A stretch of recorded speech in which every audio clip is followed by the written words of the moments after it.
Hello mga kumarites, ngayon nga po ay magtitingin kami ng washing. Syempre yung maliit nga lang po yung aming hahanapin at yung wala na nga pong dryer para makatipid. Nabot nga po pala kami ng gabi kumarites dahil meron pa ngang pinuntahan si Jowa at meron nga daw pong magpapagawa sa kanya. Pang trabaho nga po iyon ng panggabi at panglinggo. Kaya kailangan na talaga namin ng washing kahit wala na nga pong dryer. Dahil panigurado ako na nga po ang maglalaba. Dahil nakasahod tayo kay FB kaya naman ititreat ko nga po yung aking pamilya. Hindi namin alam kung aabot pa kami. Ayan at naglalakad na nga po kami papuntang hypermarket. Bilis na talaga ang lakad ko dyan kumarites kasi mag-aalas 8 na. At dahil gutom na nga kumarites, nag-order na nga po ako ng 3 shawarma rice. Dahil yung sa akin shawarma lang. Urge na nga po itong in-order ko para doon sa 3. Sagot nga po ito ni Jowa kumarites dahil ang sagot ko nga po ay McDonald's or Mang Inasal lang. Kami pa nga lang po dalawa ni Jowa dyan dahil yung dalawa nga po ay maglalaro daw muna sila sa time zone. Tayong maraming palaruan kumarites, hindi ko nga alam kung anong pangalan noon at nakalimutan ko. Nga po yung shawarma rice na para sa kanila. Niwan ko nga lang muna saglit si Jowa dahil titingin nga po ako ng washing muna. Kaso ang mahal din pala ng single kumarites at umaabot nga halos ng 4,000. At maliit lang iyon.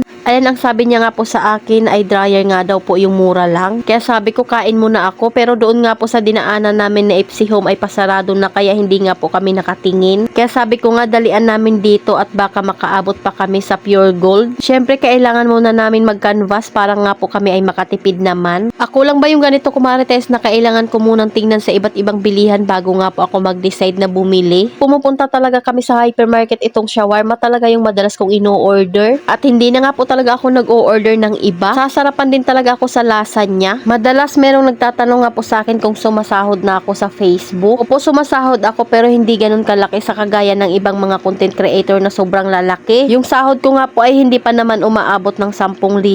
Pero para nga po sa akin ay isang malaking blessing na yun dahil sa sahod nga po sa Facebook ay nakakabili ako ng gamit sa bahay. Kagaya nung aking lutuan na non-stick at saka yung aking hanging cabinet. Kaya naman talaga tinatyagaan ko talaga gumawa ng content araw-araw. Dahil alam nyo naman kumarites na baguhan nga lang din ako sa paggawa ng content. Pero dahil masaya nga po ako sa ginagawa ko kaya naman tinutuloy-tuloy ko nga po ito. Siyempre focus tayo sa mga lagayan na kulay puti. Yan at mali pala yung pag-i-scan ko kumarites. Doon pala sa ilalim nandun yung scanner. O diba, akala mo hindi pa nag-i-scan dito? 1 pesos nga po yung isa noon. Syempre, hindi pwedeng hindi tayo pumunta dito sa fake plant. Ito kasi kumarites, kailangan mo lang labhan at hindi ka na nga mag-aalala na ito ay malalanta. Talaga ang diretso ko pag pupunta nga po ako sa Mr. DIY. Kumakain pa nga po yung dalawa kong anak kaya naman nandito muna kami pumasok. Kung nga kay Jowa, tingnan niya yung price ng mahabang kulay green. Hindi ko na nga po pinabili dahil 200 plus nga po iyan. Sabi ko nga ay tingnan niya na lang yung kulay puting halaman doon sa tabi dahil mahal nga po masyado iyan. Yung nabili ko nga po sa Orange App na pahalaman ay 79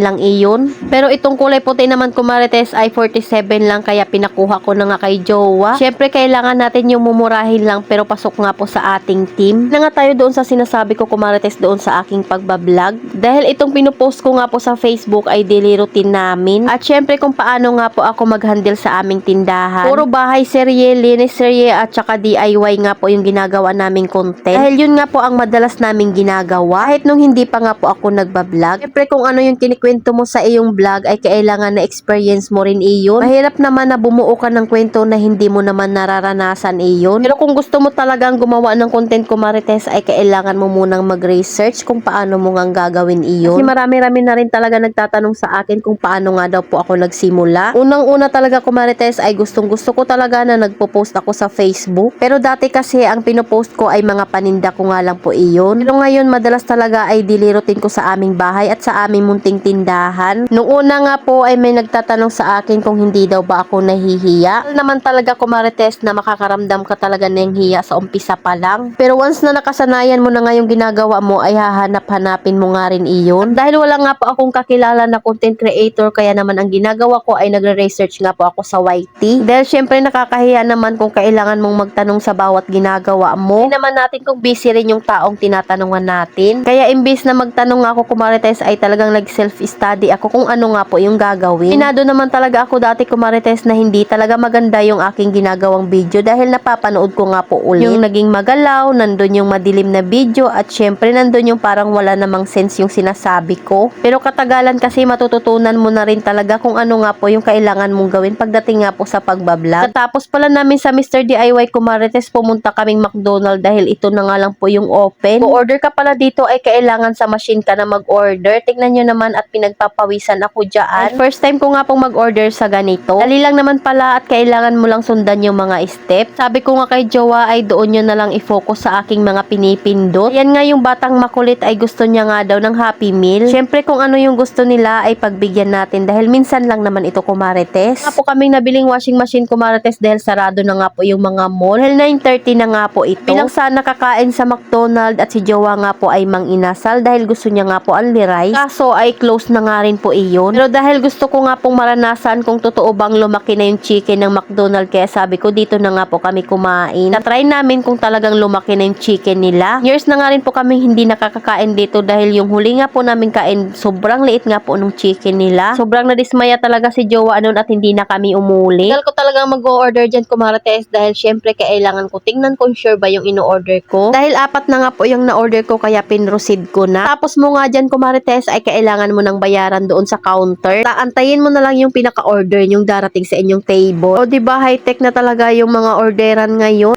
Ayan, at sabi nga ni Tyler saan daw yung order namin, bakit wala pa? Tinatawagan pa nga yata ito sa ibang table. Saglit lang naman yung pag-aantay namin Kumarites dahil dumating na nga rin po iyon. Kaso yung Happy Meal nga po namin ay isa lang yung dumating. Sabi ko 2 Happy Meal nga po yung in-order namin. Sabi nga po nung crew ay pinagsama na daw sa isang lagayan. Kung nga 2 Happy Meal nga po yung order namin para tig-isa sila. Pasaway talaga si Tyler, tignan nyo naman at dinidilaan pa yung takip. Syempre pinagdaanan din natin iyan Kumarites. Naman na lumaki nga po talaga yung fried chicken ng McDonald's. Malasa na nga rin po Kumarites kaya wala na nga po akong masabi. Pero para sa akin ay hindi nga po sulit yung super meal. Mga laruan nga po na nakalagay ay para mga pinagpilian na. Isang Happy Meal nga ay isang Pokemon lang ang laman at yun nga po ay card. Pero sabi ko nga ay hayaan na lang. Nung binigay nga rin po yung order sa amin ay kulang pa iyon ng french fries. Kung nga yung isang Happy Meal namin ay may kasamang french fries iyon. Kung hindi talaga tayo mag-check ng order natin, minsan ay kulang yung may ibibigay sa atin. Dalawang balik nga po sa amin yung crew. Pero in fairness nga po sa chicken nila ay may improvement talaga. Crispy at lumaki nga po Kumarites. Kahit nga po yung pinakalaman ay may lasa. So, diba at least na-try namin yung fried chicken sa McDonald's. Ang gusto talaga ni Jowa ay mang-inasal para only rice. Ito nga po yung panganay ko na mahilig din talagang magkanin. Pero yung pinakasadya nga po namin na bumili ng washing ay hindi talaga namin nabili. Order din pala ako ng burger pero syempre wala pa rin talagang tatalo sa burger ng Jollibee. Alam na kung maraming dressing. So minsan yung dressing nga po sa burger ng Jollibee ay kakaunti na lang. Hindi ko lang alam kung pwede nga pong mag-request ng maraming dressing. Ayan, at kumain tayo Kumarites. Ito na nga po yung pinakalibre ko sa kanila. Kim ko na nga po kay Jowa yung binili kong burger dahil nag-iisa nga lang po iyan. Nag-uusapan nga po namin ni Jowa na balik na lang kami kinabukasan. Kaso ang sabi niya ay mag-uumpisa na nga po siya sa trabaho niya ang gabi. Sabi ko naman sa kanya ay kinabukasan na siya magsimula. Wala akong kasamang bumili. Tingnan nyo naman yung anak ko at tuwang-tuwa nga po sa fried chicken nila dahil malaki nga daw. Yung bunso ko na inuubos na yung kanin bago kainin yung ulam. Dahil inutusan ko nga po yung panganay ko na videohan nga po yung papa niya habang kumakain. Kaso nga po Kumarites ay nakakatawa yung kalahati lang na mukha niya yung nakikita. Tapos yung akala namin na maayos nga po yung pagkakakuha sa kanya. Yung tipong seryoso pa siya dyan pero wala naman talagang nakukuha sa kanya.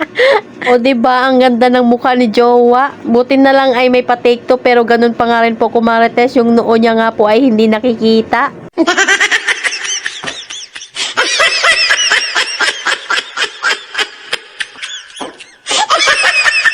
Pero ayan, kahit papaano naman ay may nakukuhaan naman siya ng medyo maayos. Sa sobrang enjoy niya nga Kumarites kumain. Tingnan nyo naman yung nguso niya at wala siyang kaalam-alam. Pero tuwang-tuwa pa nga siya dyan Kumarites. Pero yung bunso nga po namin ay tinatawanan na siya. Picture nga daw sila kaya sabi ko nga ay mag-post naman. Sa kakatawa niya sa kuya niya ay hindi niya na rin namalaya na meron na rin pala siya sa nguso niya Kumarites. Pero ang mahalaga nga ay naging masaya na naman sila ngayong araw na ito. Kahit malaki na nga po sila ay kailangan pa rin nila ng Happy Meal. Salamat sa panonood Kumarites. Follow for more. God bless us. At sana i-share nyo na nga rin po itong aking video.